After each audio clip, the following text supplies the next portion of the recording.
Good morning to all those who make this broadcast possible. To Lázaro Manuel, who joins us today, to our sign language interpreter, and good morning to everyone tuned in to this briefing. We start today's press conference with the unfortunate news of the death of 2 people with COVID-19 yesterday. The first was an 80-year-old woman from Havana with some pre-existing medical conditions. She began to develop symptoms on September the 4th. On September the 6th, she was admitted to hospital where she was treated for the next 11 days. Her symptoms and certain complications, above all linked to her breathing and blood pressure, meant that she was transferred to the intensive care unit, where she stayed for 9 days. Due to her condition, the patient had to be intubated. Yesterday, she suffered cardiorespiratory arrest. Despite the efforts of our healthcare professionals, it was not possible to revive her, and the patient sadly died. We offer our condolences to the family and friends of the deceased. The other person who died yesterday of COVID-19 was a 41-year-old man from Ciego de Ávila and the municipality of the same name. He was also a confirmed case contact. The patient was already in hospital to undergo surgery. He was tested for COVID-19, which came back positive for the virus. The patient was asymptomatic at the time of testing. The patient spent 26 days in hospital, 24 in intensive care. The virus, other associated health problems, and the surgery meant that the patient had to be intubated for almost the entire time he was in intensive care. Yesterday, he suffered cardiac arrest, from which it was not possible to revive him, and sadly died. We offer our condolences to his family and friends. Today, 1,830 people are hospitalized in Cuba. 74 are under observation. There are 1,114 suspected cases and 642 confirmed active cases. Yesterday, we processed over 8,000 samples, 8,405, in our various molecular biology laboratories. 2,617 of the samples were processed at the Pedro Curi Tropical Medicine Institute, 987 in Havana's Hygiene, Epidemiology and Microbiology Center, 806 in Villa Claras, 376 in Santiago de Cubas, 564 in the Genetic Engineering and Biotechnology Center Lab, 506 in the Molecular Immunology Center, 463 in the Naval Hospital, 453 in the Manuel Fajardo Hospital, 450 in the Hermanos Almaheires Hospital, 356 in the Civil Defense Laboratories, 321 in the Fructuoso Rodriguez Hospital, 303 in the ICA Laboratories, and 203 in the National Center for Genetics. Of the 8,405 samples processed, 71 tested positive for COVID-19.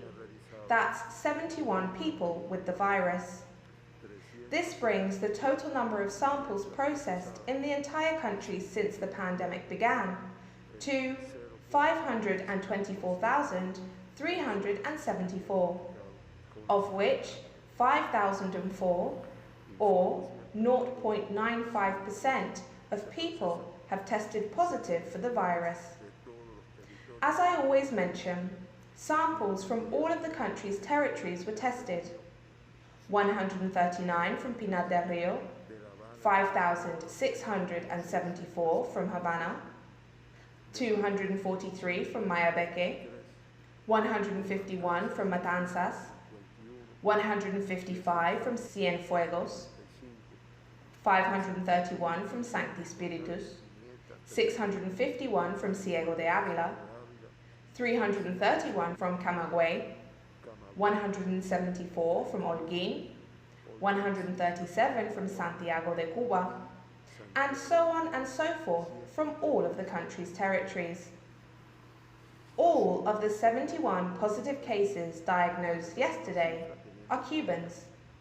63 or 88.7% of the 71 positive cases are confirmed case contacts. This means that 90% of all diagnosed cases in Cuba had contact with someone who had previously tested positive for the virus. Of the 71 cases diagnosed yesterday, the source of infection linked to 3 is yet to be determined. Progress has been made in locating the source of infection for various pending cases over the last 15 days. The source of infection in 65 cases reported over this time frame is therefore still being investigated. Yesterday, 5 people to have tested positive for the virus contracted it abroad, for a total of 439 imported cases to date. Of the 71 diagnosed cases yesterday, 36 are male, for 50.1% of all cases, and 35 are female, representing 49.9% of all diagnosed cases on the island. 45 or 63.4% of the 71 cases yesterday were asymptomatic at the time of testing. Overall, therefore, 59.3% of all positive cases on the island since the pandemic began have shown no symptoms at the time of testing. By age group, 6 positive cases diagnosed yesterday are under the age of 20, 5 of which are under 18, for a total of 531 children or pediatric cases to have tested positive for the virus in the country. Of these, 454, or 85.5%, have recovered from COVID-19 and been discharged from hospital. Meanwhile, 29 people to have tested positive for the virus yesterday are between 20 and 39 years of age. 29 cases are between 40 and 59, and 7 are over the age of 60. Of the 71 cases diagnosed yesterday, 34 belong to Havana, 20 to Ciego de Ávila, 7 to Matanzas, 6 to Sancti Spiritus, and 1 each to Pinar del Rio, Mayabeque, Camagüey, and Granma. Of the 71 cases diagnosed yesterday, 5 are imported. Of the autochthonous cases, 1 is from Mayabeque and belongs to the municipality of Nueva Paz. The 7 from Matanzas are all from the municipality of Cárdenas. The 6 cases from Sancti Spiritus belong to the municipalities of Yaguajay with 5 and Hatibonico with 1. The 19 cases from Ciego de Ávila belong to the municipalities of Ciego de Ávila with 18 and Venezuela with 1 case. The 33 cases from Havana belong to the municipalities of 10 de Octubre with 6, Arroyo Naranjo 6, Boyeros with 6, Centro Habana, La Lisa and Cerro with 3 each, Playa 2, Guanabacoa 1, Regla 1, Cotorro 1, and San Miguel del Padrón with 1 case. The 5 imported cases, meanwhile, belong to Pinar del Rio, with 1 from the municipality of San Juan y Martínez, Havana with 1 case from Habana del Este, Ciego de Ávila with a case from Morón, 1 case from Camagüey and the municipality of the same name, and a case from Higuaní in the province of Granma. None of these cases have had contact with their province all municipalities of residence, as they were transferred directly to isolation centres on arrival in the country. Yesterday's results therefore mean that Ciego de Ávila has the highest confirmed case rate per 100,000 inhabitants over the last 15 days, with 59.26. Havana follows with a rate of 17.19, slightly lower than yesterday. Artemisa's rate stands at 5.57. Sancti Spiritus rises to 6.22, as does Matanzas with 3.89, and Mayabeque with 3.12. Pinar del Rio has a rate of 1.03. Camagüey's stands at 0.78. Cienfuegos has a rate of 0.49, and Holguín a rate of 0.20. Meanwhile, Las Tunas, Villa Clara, Granma, Santiago de Cuba, Guantánamo, and the Isle of Youth Special Municipality have reported no new cases in the last 15 days. Overall, therefore, this means that Cuba's rate rises slightly as compared with yesterday to 6.70 per 100,000 inhabitants over the last 15 days.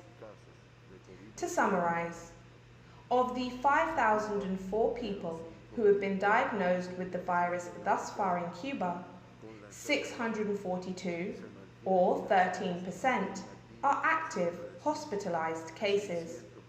623 of these 642, or 97%, are clinically stable.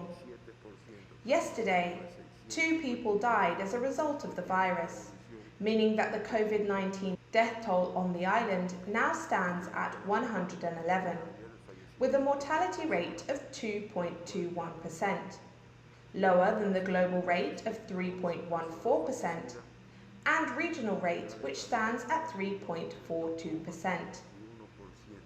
As I always mention, 2 people were evacuated at the start of the pandemic. Yesterday, 19 people were discharged from hospital, a negative result when compared with the number of confirmed cases diagnosed yesterday. 8 people were discharged in Havana, 3 in Matanzas, and another 8 in Ciego de Ávila. This means that to date, 4,249 people, or 85% of all confirmed cases in Cuba, have recovered from the virus. Today, 5 patients being treated in Havana and Camagüey continue to be in a critical state. 14 patients in hospitals in Havana, Camagüey, and Matanzas are also reported as serious. Now we are going to turn our attention to the world. As of yesterday, COVID-19 continues to be present in the same 185 countries. Yesterday, 291,092 people were diagnosed with the virus, for a total of 29,902,487 confirmed cases since the start of the pandemic, soon to be 30 million. Yesterday, 5,524 people died of the virus, for a total of 941,291 COVID-19 fatalities and a mortality rate of 3.14%. The region of the Americas, which accounts for 50.98% of all cases worldwide, reported 103,931 new cases yesterday, for a total of 15,245,252 people to have been diagnosed with the virus.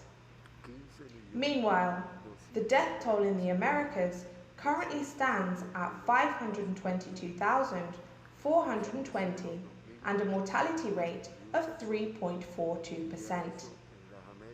The United States continues to top the list of countries worst affected by the pandemic, with over 6,630,000 confirmed cases. Then comes India with over 5 million cases, Brazil with almost 4.5 million, and Russia with over 1 million cases. From the Americas, after the United States and Brazil, comes Peru with over 740,000 cases, then Colombia with over 736,000, Mexico with more than 680,000, Argentina with 577,000, then Chile and Canada. Regarding mortality rates, Mexico has the highest with 10.57%, then Ecuador with 9.05%, Canada with 6.58%, and Bolivia with 5.80%. This is the information that we have on the behaviour of the pandemic in Cuba and the world.